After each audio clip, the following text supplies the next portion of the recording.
Sir, live po tayo dito sa aming studio, CPSDW 1080 kHz Museum. Ano po ang inyong tinawag at tagang binabagabag kayo ng ganyang karamdaman? Ano po bang karamdaman niya?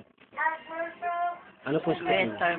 Waiter? Oh my God, nakakaloka talaga kasamang Tony.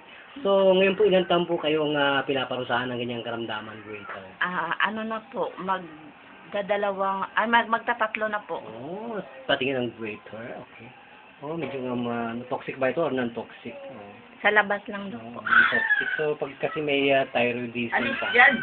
Hypothyroidism, hyperparathyroidism, hypoparathyroidism, hyperhypoparathyroidism.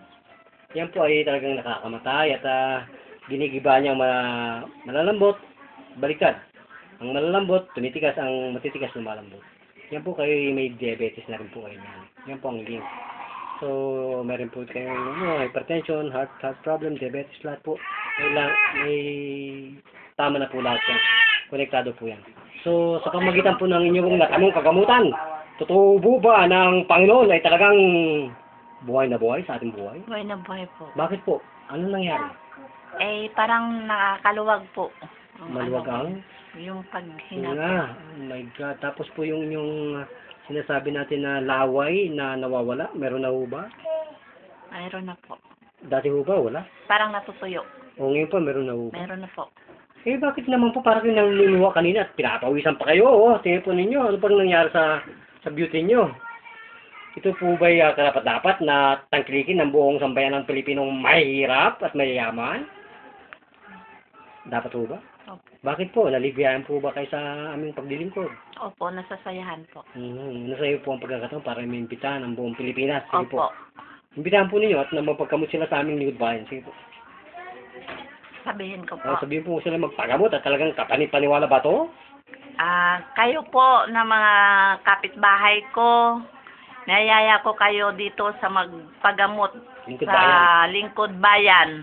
Okay. Napatutunayan ko po kasi nakahinga ako, nakaluwag, nakalaway ng magandang-maganda ang liig kong parang maluwag na maluwag. Kaya kayo po, try nyo.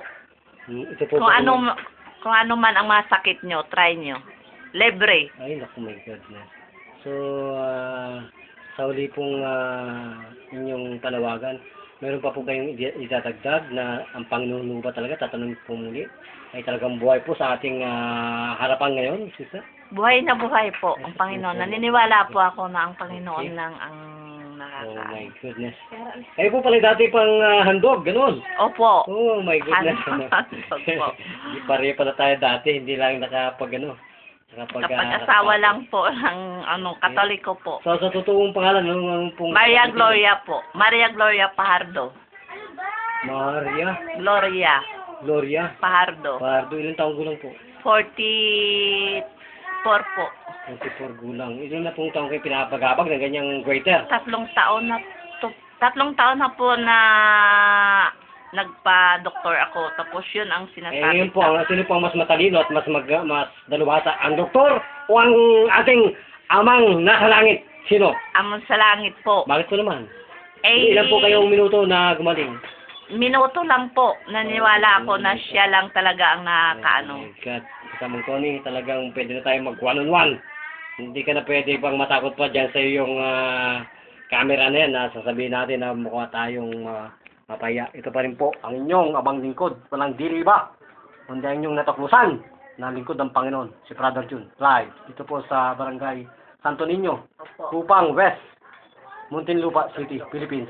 Arigato ba, Sir Roxanne Babay? Oh my God.